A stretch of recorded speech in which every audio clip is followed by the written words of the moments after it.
Thank you. Everyone can hear me, probably way too loud, so I try not to shout too much. I will warn you, as some of you may or may not know, it's been a while since I've been up and able to address a crowd. So today is my first sort of keynote using my new bone marrow. So they say it's slimming.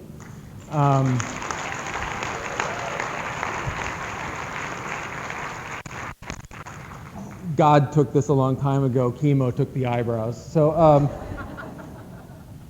so I'd also like to thank you guys for coming to Syracuse. I understand we have a lot of folks from outside of the area, and we really appreciate it. I have to say I love Syracuse, and I love living here, and I hope you will enjoy your time here. Our chancellor, new chancellor at Syracuse University, has apparently begun a bit of a debate of whether it is Syracuse or whether it's Syracuse. It's Syracuse, I know. He's new, he'll learn, it's okay. I also want to thank you for naming the conference this year after my last book. So, and just in time for me to give it away free, so the promotion is really welcome, thanks. I've changed the title of the talk. This is what I do because, well, you'll see in a moment why I did. So the title of my talk and what I would like to talk to you about today are the faithful and the radicals, which when you think about it, is either a really great title for a PBS series or a soap opera. I mean, it deserves a better title screen, doesn't it? It's like, the faithful and the radicals, right? So let me see if I get a sense of the crowd here. How many of you would consider yourselves radicals? Well, this is pretty good. I asked that question in Florida a couple of years ago, like one person in the back said, I'm a radical, and ran out the door before they could get to it. The others were looking at me going, you know, we got to stand our ground law here. So, so I want to talk to you a little bit about radicals, but I'm going to start with faith. How many of you, now as you sort of self-identified as radicals, how many of you would consider yourself faithful, people of faith? Now, I should be clear, right? This is maybe, I testify, witness, Dave. But faithful, that you have faith in the power and value of school libraries and school librarians. How many of you would consider yourself faithful about the power of schools? Okay. I would argue, of course, if you're here, you probably do have the faith. Now, some of you will look at that, and because this is what we do, you will sit there and go, faithful. You know, I don't have faith in school libraries. I work there, I work hard, I advocate every day. I have proof that school libraries are important and school librarians are important, right? I have study after study after study. This is just one website you can go to. Don't worry, you can't read it, it's fine, right? So you have proof of the power of school libraries and school librarians. I would argue that that proof that you may feel is actually more faith than it is evidence.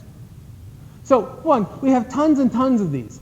I'm going to assume that you've read them all, right? So when you get up and you say, studies show that school librarians have a positive effect on outcomes, I'm going to assume you've actually read those studies.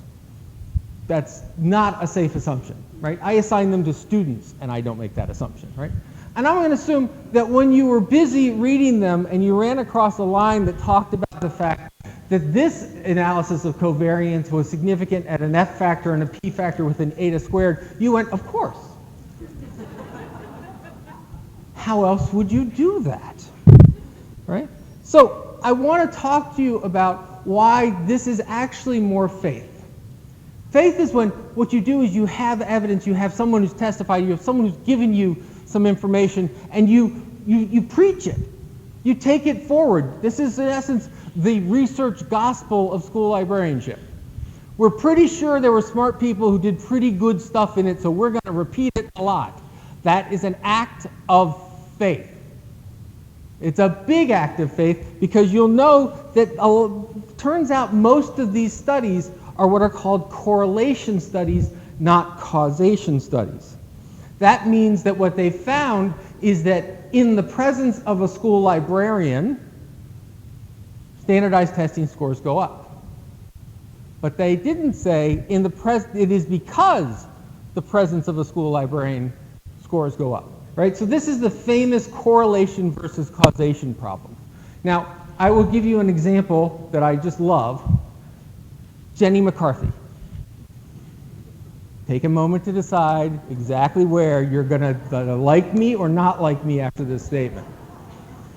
Right? Because Jenny McCarthy is one of those, you can go back to the Playboy days, or you can, is it weird to see someone who's on, what is it, The View, who also does commercials for the electronic e-cigarette stuff? Does that seem weird to you at some point? It's like the new Marlboro man, This is her thing on vaccination, right? This says we give vaccinations to small children, rates of autism and autism spectrum disorder go up. And this is the graph that they use most often. It's a graph that the lines, the bars you see, are the rates, percentages of the population that have been vaccinated with MMR. The line you see is increase of autism per 10,000, population of 10,000 children. See? Getting a vaccination leads to autism. The problem is it's a correlation, it's not causation. Someone they said, oh yeah? And they did this chart. And this chart shows that as the purchase of organic foods went up, autism went up. Whole Foods and Wegmans is to blame for the autism thing that we have today. So we have correlation, we don't have causation, so we have faith. And I have faith, right? But you say, Dave, I don't need those studies. I don't need those thinking studies. I don't need data. I've got the misfits and valedictorians. Now, I love this argument. I make this argument. I've heard this argument a lot, right? The proof isn't in the graph. The proof isn't in the eta squared. The proof isn't in, it's in the valedictorians and geeks that come into my libraries every day. It's the lives that I change every day, right? Now, I had to be careful. I looked for an image for valedictorians and misfits. And I thought this could be a very, very dangerous selection because you never know who or if they're in the room. So I found this one. I don't know if you know this handsome gentleman at the end with the tie. Right? And trust me, I was not the valedictorian. So that was my friend Russ over there with the big aviator glasses, which were cool, and he was pretty close to the valedictorian, so somehow we got along. Here's the problem with this proof. For every misfit and valedictorian that you can tell me a story, and they're powerful stories, and they're great stories, and they're anecdotal stories, you cannot tell me the number of misfits and valedictorians that never talked to you, that never walked into your room. What you can tell are powerful stories, stories that move people, stories that get people's passions going, stories of faith.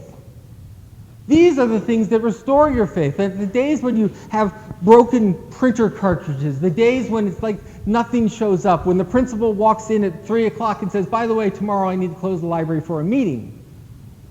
Really? Right? Suddenly you need a shot of faith, right? A strong shot of faith, preferably with a coaster under it, as we've heard.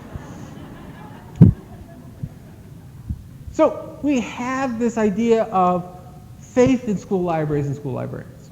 So I want to talk a little bit about that faith, because I want to talk very different than when I started, because I want to talk about those dark hours. I want to talk briefly about those times when the principal shows up at 3, when the teacher that you've been working with all year, that you've been stalking, trying to fix her lesson plan, trying to fix his mind, trying to fix him in general, says, you know that great thing we've been working on all summer?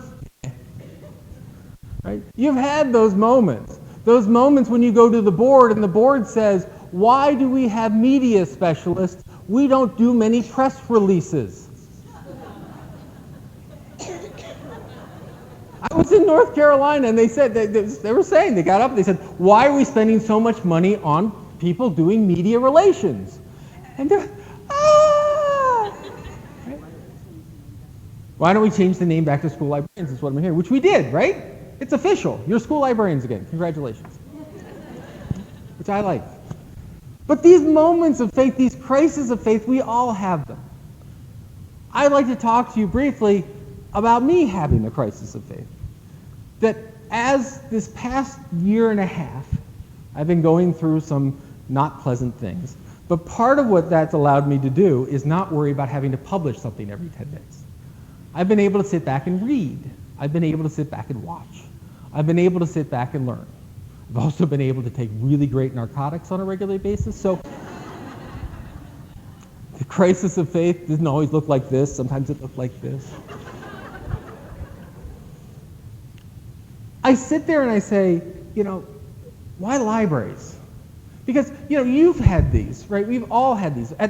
The first thing you bring up are all these pages and pages and pages of studies about the power of school libraries. And the next thing you see are these pages popping up talking about in Los Angeles, they're closing down their school libraries. In New York City, not only are they closing down their school libraries, they're asking for the state's permission to do it officially. Thank you so much, right? We see it in San Francisco. We see these studies. I love this picture, by the way. If there's not a better picture for school library crisis of faith, that's it, right? We have this in academia. Right now, Syracuse University, and you all have our wonderful iSchool bags. Go to our site. Look at our press releases. You'll see lots of stuff about kids creating apps. You'll see lots of stuff about entrepreneurship. You'll see lots of stuff about business. And then you'll see a press release or two going, oh, a library science person got a grant. We're told that our numbers have gone down. When the economic recession, numbers have gone down around the country in school library media programs. Ours are relatively healthy compared to places like Florida that have seen them cut in half. And in academia, when you see numbers cut in half, when you see tuition dollars cut in half, when you see the attention going to people with the NSF grants, you suddenly sit back and go, why am I in libraries? I'm a professor. I can do whatever I want. One, I'm a tenured professor. I could just be retired in place, right? But I'll go do medicine. I'll go study the information use of people on beaches in Key West because I have to do a lot of research on site, right? Why do I keep pressing the libraries? This was my crisis of faith. It got so bad, I called up a mentor of mine. And for those in the room, it wasn't Mike.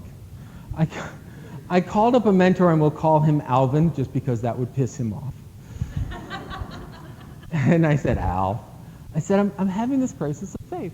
I said, libraries, I love them. I believe in them. But that's not necessarily where I'm going to get the most rewards. And I'm tired of fighting. I mean, the day before, ALA released their new vision for the 21st century. This guy named Steve Matthews, he writes a blog called 21st Century Librarianship Blog. Don't go to it, please God, don't go to it, don't go to it. His blog post was, ALA's new vision is not their own. It's actually Professor David Blankis's radical vision that they're going to lead libraries to destruction because, and by the end of the conversation thread, he was saying that, if I were training librarians, they'd all be like Vladimir Putin. Which I think, chesty, but this is like, I've had these conversations over a year and I've been called a communist, a Nazi, and now a fascist. I'm like, these don't all fit together, right? But that's giving him a little bit more credit than I would like to. But I sat there and said, I'm tired of it. Does everyone wait for the movers and shakers to come out? Isn't that the best Twitter discussion you've ever had? Where you sit there and go, well, why did they get it? Oh, well, I had to actually do work, but they're doing something cool. All they do is put up a Pinterest site and suddenly they get, and you're like, stop it. Can't we for once celebrate librarians? Celebrate what they do. Everyone knows about the Nobel Prizes. There's one in chemistry and physics and all this other stuff, right? The munitions expert who sort of said, oops, I'll buy my way to heaven with an award. Turns out there's a Nobel Prize in economics, but there wasn't when Nobel set it up, so it's a special prize. And it was set up because the economists got together and more or less leaned on the Nobel Association and said, we're important. When the NSF or any institution gives out grants to economists, they go and they rank their grants. They're all ranked excellent. Why? Because nothing in economics is less than excellent. It's like a cabal. Right? The NSF has to like pull people aside and go, all right, I know they're all excellent. Which are more excellent than others? But what do we do as librarians? Oh, they didn't deserve it. They didn't. Oh, the world's over. We're having a conference in 3 days about, will librarians be here in 5 years? Yes, they will. Right? But this is my crisis in faith. Why do we fight this fight? Why do I deal with people who call me fascist? Why do I deal with people who, instead of triumphing good people, take their name down and they create this rock star? We started talking about rock star librarians, and it's a good thing. Now it's like a badge of shame to be called a rock star librarian. Elliot Soloway talked about the peasant culture of schools. And what he was saying is that in many Aboriginal cultures, that when one member of a tribe rises above the rest, they get more meat in the hunt, they get more resources, what have you, the rest of the tribe will consciously go and pull them down. To the point where there's now ritual ways that at the end of a hunting season they would get together and they would give away the excess meat so they could say, I'm not different. We have a culture that doesn't look to rise above the rest. We have a culture that will tear people down when they do, instead of saying one person lifts everyone else. This was my crisis of faith. My crisis of faith said, is this a field that I can still work in? Is this a field where I can make a difference? Is this a field that I should still be in? My crisis of faith ended yesterday. It was recent. It wasn't very long-lived. It was actually after I talked to Alvin. And what I said to myself was, if I do move somewhere else, if I take some other post, if I do some other research area, if I take on some other mission, and a library closes, am I all right with that? Am I all right with a future without libraries? Am I all right with a future with libraries as buildings but not librarians in them? Can I stand by as more school library positions get cut? Am I comfortable with the fact that my children may not have access to an active, powerful school library media program? Can I stand by and let that happen? And my answer was no.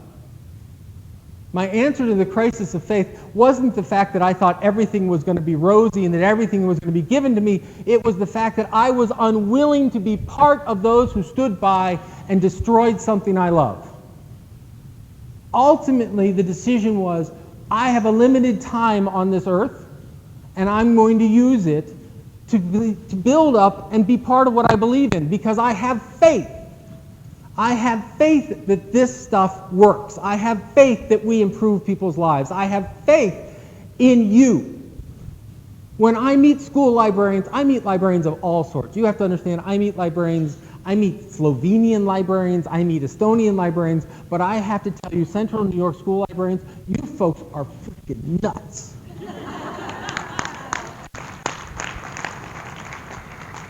I mean, think about it. Bob Berkowitz is sitting here. You know, Eisenberg, they had to like bribe him to get his way out, and he still comes back on the summer, right? We have people here that have pushed forward the boundaries of defining what school libraries are. New York is an epicenter of what can be, and if I am not part of that and pushing and using my energy, then I feel that my time is wasted. That was my solution to the crisis of faith. Now, I asked you before how many are radical. Anyone, you either heard the story or maybe you lived with it, right? The story's become this folklore in college. All the freshmen gather into the big meeting room, and then the president, the dean, whoever it is, stands up at the podium and looks out and says, look to the person to your right of you. Look to the person to the left of you. By the end of your first year, one of those people will not be here. By the time you graduate, the other person will not be here. Right? What I'd like you to do is take a moment. Look to the right of you. Look to the left of you. If that person is not here in 1 year or in 4 years, it's your fault.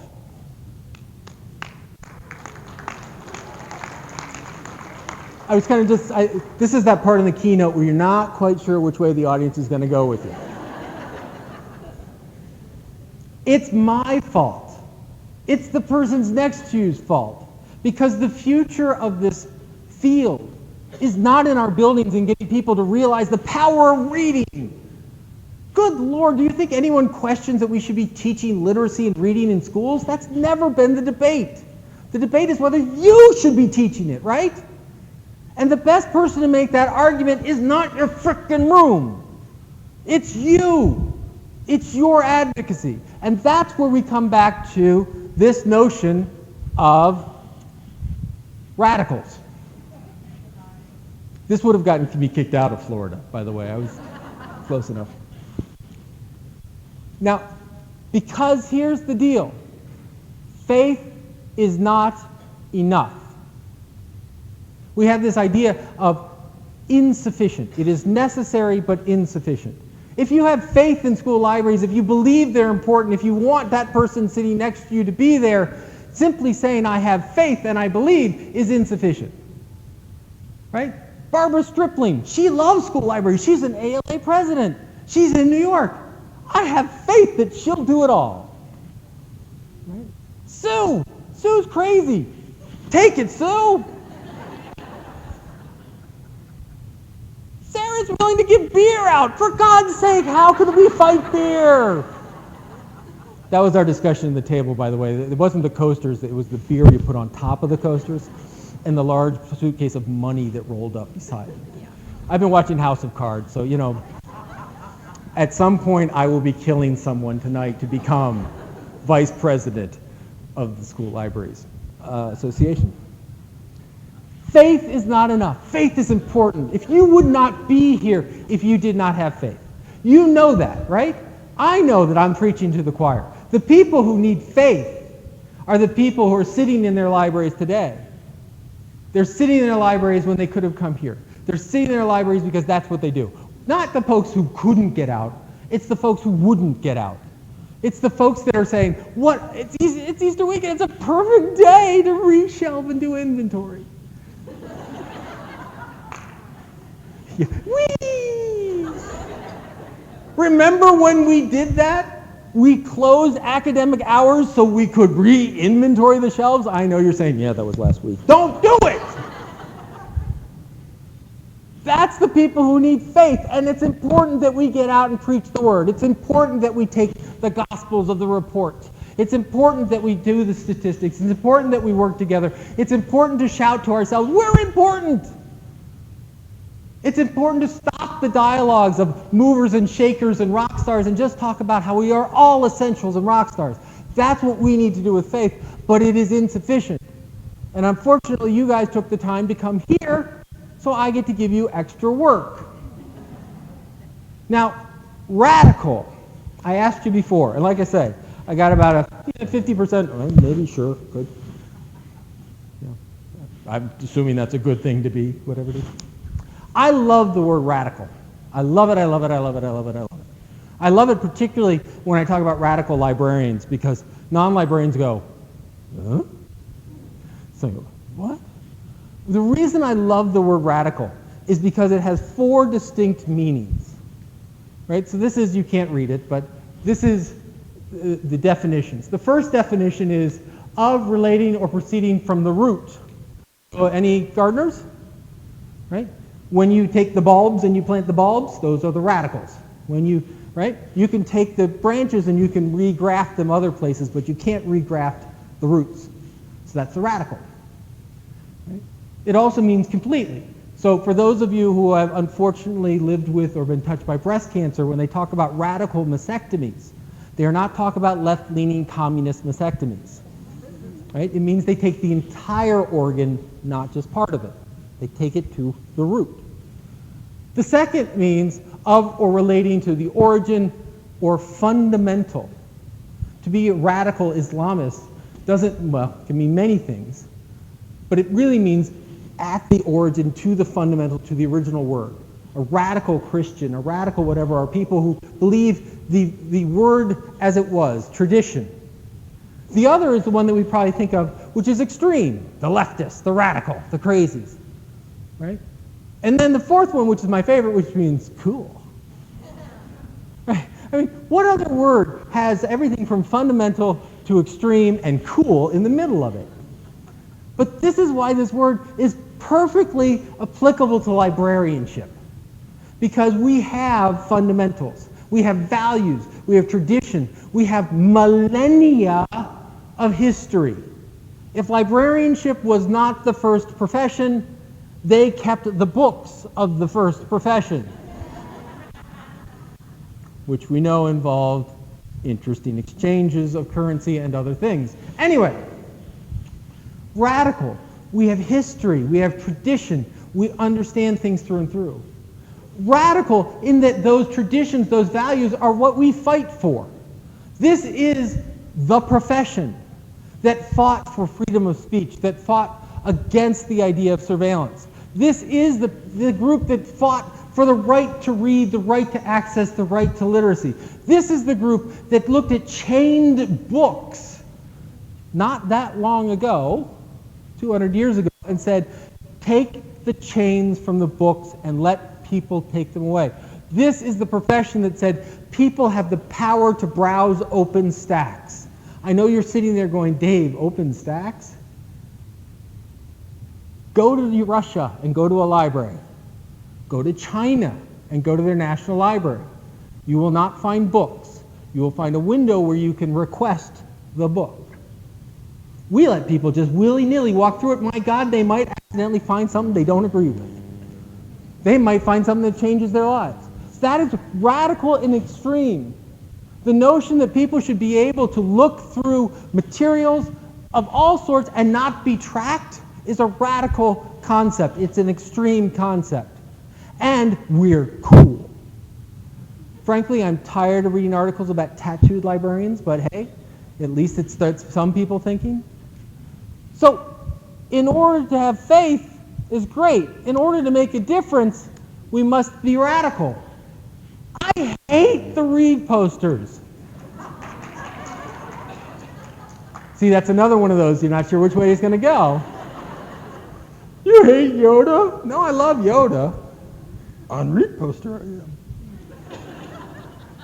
Why do I hate the read poster? I will tell you why I hate the read posters. It is the largest national library awareness campaign in the world that promotes something that you can do without any connection, intervention, or connection to librarians and libraries. Right? Read. Well, I need a librarian first. No, you don't. Read. The other one is love of reading. I hate the love of reading. Another one, half the other crowd's walking out. I believe in the necessity of reading. I believe in the power of reading. I believe in the importance of reading. I've said this before. You don't see the Mathematical Association hiring Britney Spears to go, math is cool, right? What you get is, if you want to be an astronaut, if you want a job, if you want to save the world, if you want to do all this, we got Neil deGrasse Tyson on Cosmos, for God's sake, traveling around in the spaceship of the imagination, and he doesn't have to talk about, by the way, I love science. Because he's showing he loves science. That's what the power of reading is. So I hate this. This is not a radical way of looking at literacy. You want a radical way of looking at literacy, a radical positive change agent's way of looking at literacy? Look to your mission. The mission of librarians is to improve society through facilitating knowledge creation in your communities. Did we forget that the reason we have schools is not so we have daycare, but in fact, students can run the world when it comes to their time? Did we forget that we want them to read not simply to entertain them, not simply to distract them from the world around, but to control the world around them, to change how we think about it? Instead of the read posters, what we need are the question posters. Question authority at your library. Question your society. Question your power at the library. Why do we want people to read? And by the way, feel free to cite all these wonderful Common Core standards. It's so that they have control and can understand and can manipulate and can create. that they can be educated students that work in the world and don't simply take, oh, I want to race to the 1%, I'm going to make an app and we'll walk away. What about societal responsibility? What about taking care of each other? What about seeing what the government's doing and whether you agree with it or not? My favorite example is, how many, all right, let's do this. All right. I would like someone to volunteer. How many hours a day are you on the internet? How many hours a day are you on the internet? 6, all right? I got 6, do I hear 7? Do I hear 7? I got 7 over here, 7 over here, 7 over here, going 7.5, 7.5, 7, 9 over here. Oh, now we're bragging. All right, now. Anyone have one of these? Yeah. You are on the internet 24 hours a day.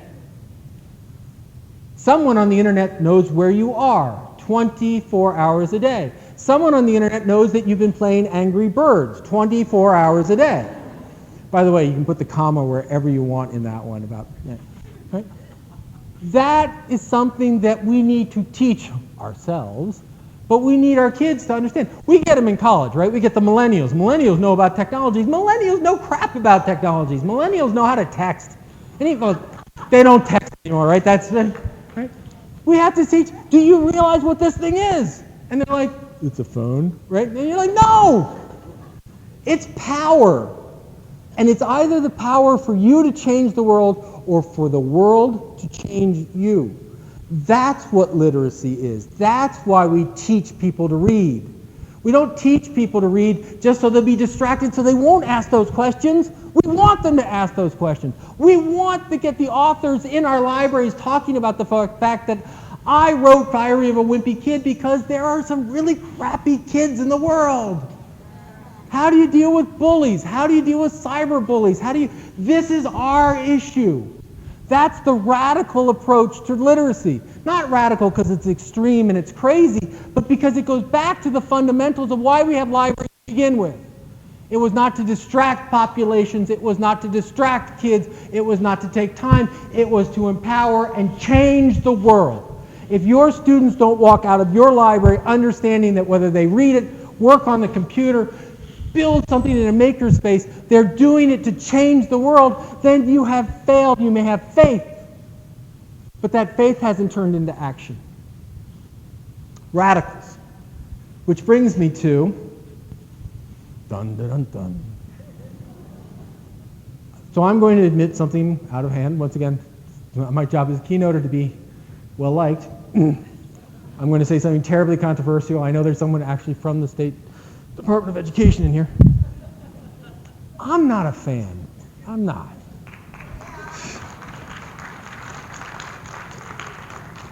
I am, however, a pragmatist, right?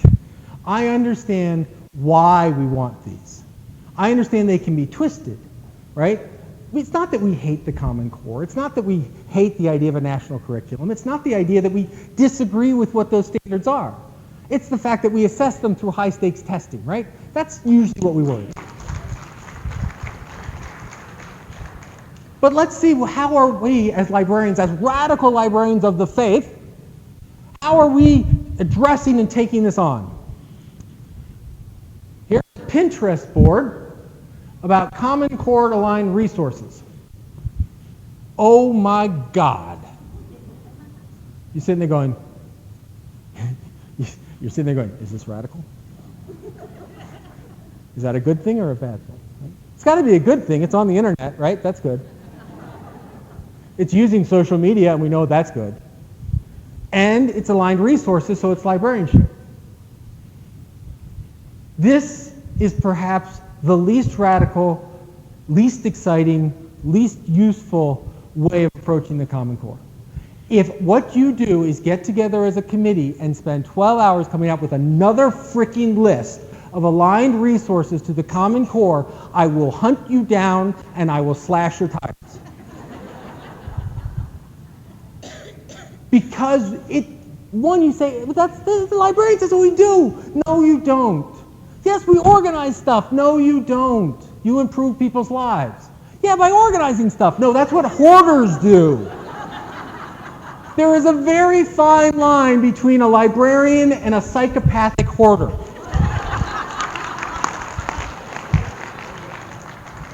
We're going to do an intervention, right? How many people still have film projectors in your library?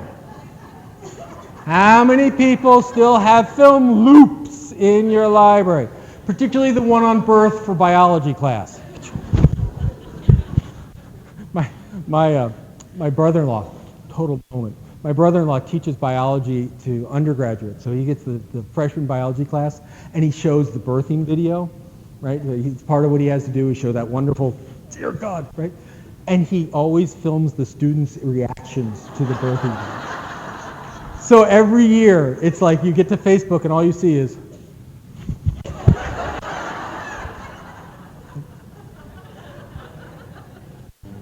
hoarders. Just like we can hoard books, just like we can hoard material, just like we can hoard stuff, we can hoard links. And here's the thing, I read the standards. I was part of the original governors group that was trying to figure out how to align them and all that. It turns out that there is no one alignment for a resource. A rock can be an information resource. A snake can be an information resource. A web page can be good for one person as an information resource and lousy as the other. Mike Eisenberg and I got into a fight in front of a group like this. It was fun. You missed it. He got up and said, libraries should be doing this because librarians know good information from bad information. And I got up and said, bullshit. I feel like we bonded and I can go there.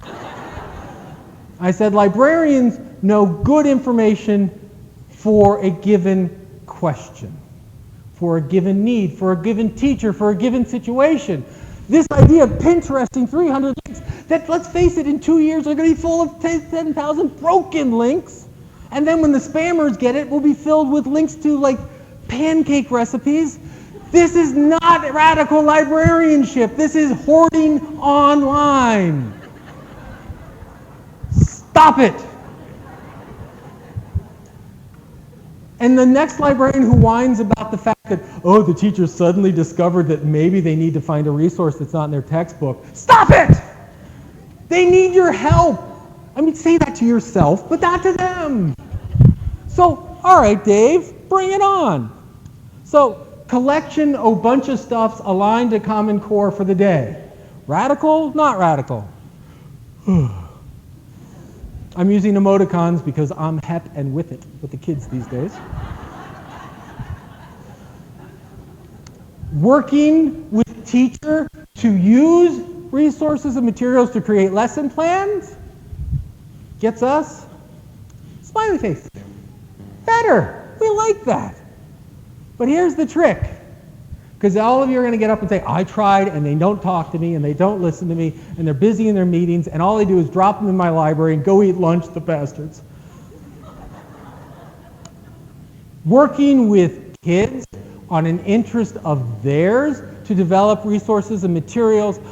The calendar app I use on my phone was developed by a Fayetteville student. He's actually the son of my realtor. And you know, he did it, and he's making plenty of money, and he went to Cornell. This gets a big, big, big happy smiley face. This is radical librarianship. It's about using resources to learn, to improve, to build knowledge. Maker spaces, right? Oh, it's all about maker spaces. Do I have to buy a 3D printer for my library? A maker space has nothing to do with a 3D printer. If your library is not already a maker space, you're doing it wrong. It doesn't mean printing things in 3D. It means making new ideas, new concepts, new connections, new views of the world. It's empowering our students. What other faculty member in your school has the leverage and power to take the Common Core right down to the individual student? The gym teacher? The art teacher? The English teacher? Who else has that level of control to walk into the principal and say, this is the curriculum that we're going to have in this library? And the next person says, but there's only one of me. Perfect. You don't have to argue. Working on inquiry-driven investigation, working on authentic investigation. Big Six the hell out of it. But the point is, you get to take the students and walk them through critical thinking, access to resources, understanding mathematical formulas, understanding concepts, on things they care about. My son loves Minecraft. My 10-year-old son loves Minecraft. I've lost my son to Minecraft. If he's not doing this, he's talking about Minecraft. Have you heard kids talk about Minecraft?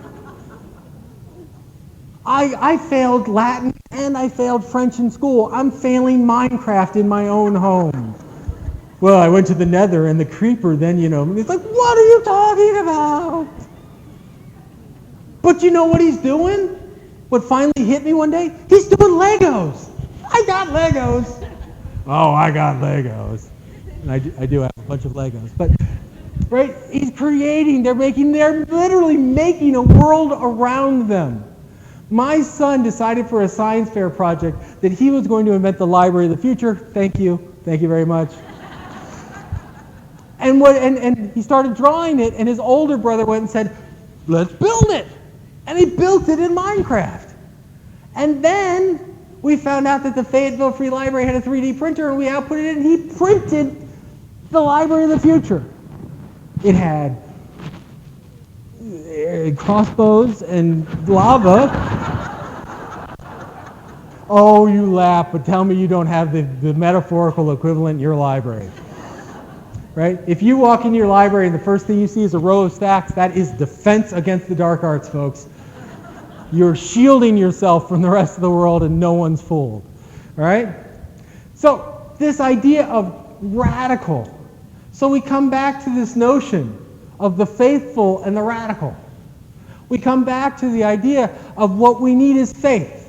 What we need is faith, and faith grounded in evidence, grounded in research, grounded in the community. Faith that we can make a difference.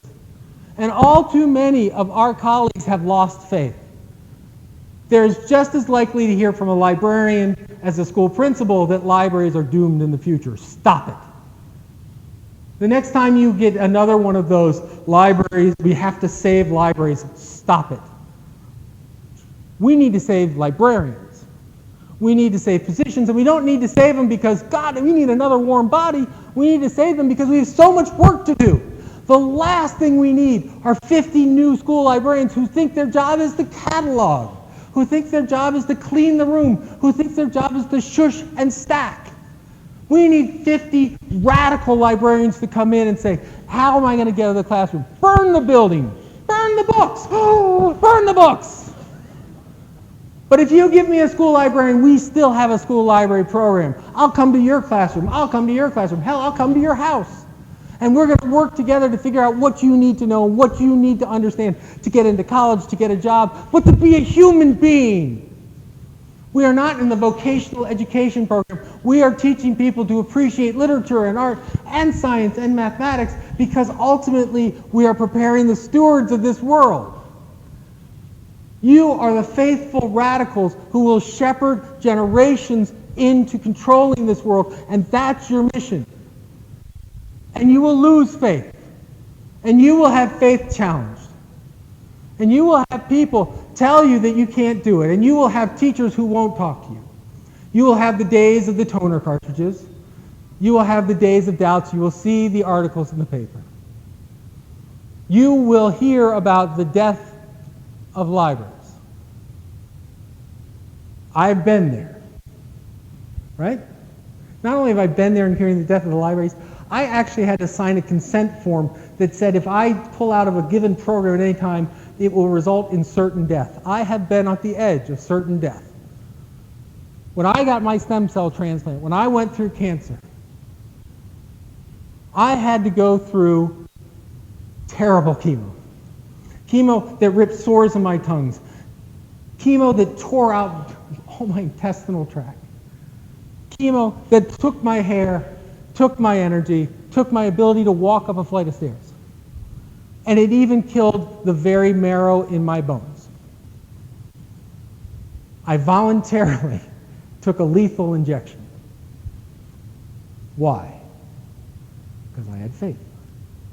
I had faith in my doctors. I had faith in my nurses. I had faith in my caretaker and my wife and my family, and I had faith in myself that I was going to get there, that I was going to face down certain death and I was going to move ahead. and I'm here without a hair in my head to show for it, but I'm here.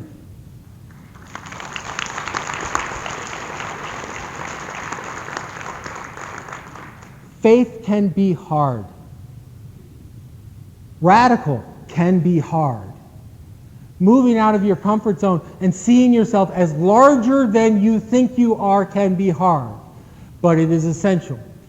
I have been through my crisis in faith. You have seen your crisis in faith. We will live through it, and we will use it to become even stronger radicals. We will use it to take that faith message to those who don't have it. We will use it to take our notions to the parents. We will work with our teachers. We will work with our administrators. We'll work with state ed. We'll work with governors. We'll work with whomever. And we will be radical when we do it. We will be saying we are important, we are here, we have faith in ourselves and we have faith in our society, and no child shall be raised without access to an extraordinary librarian. No child will be left behind without a librarian to pull them forward. No child will ever again go unnoticed and unwelcome in my library. We can do it. I have faith in you. Amen.